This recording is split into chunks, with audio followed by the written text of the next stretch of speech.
Mhm.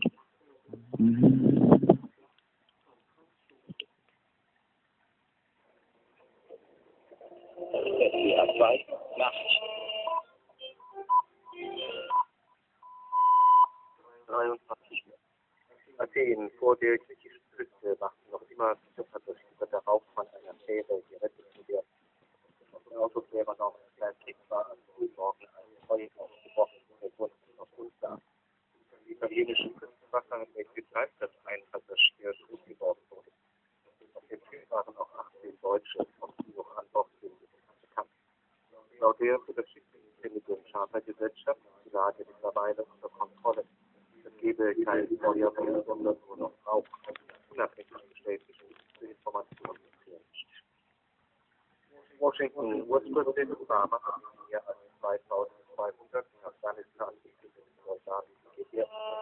Der wichtige amerikanische Geschichte von den Jahren Obama hat gesagt, dieses Jahr Soldaten und ich bin gar nicht Afghanistan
Millionen Menschen waren aus verschiedenen amerikanischen Bundesstaaten angelaufen, um das Gefängnis klassische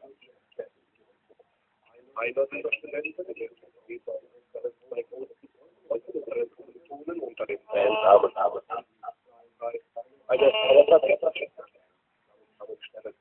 doch das wollte nicht so recht funktionieren, wie ich stellte. Stattdessen begann es an einem Mundkauf, möglicherweise wieder aufgeben zu lassen.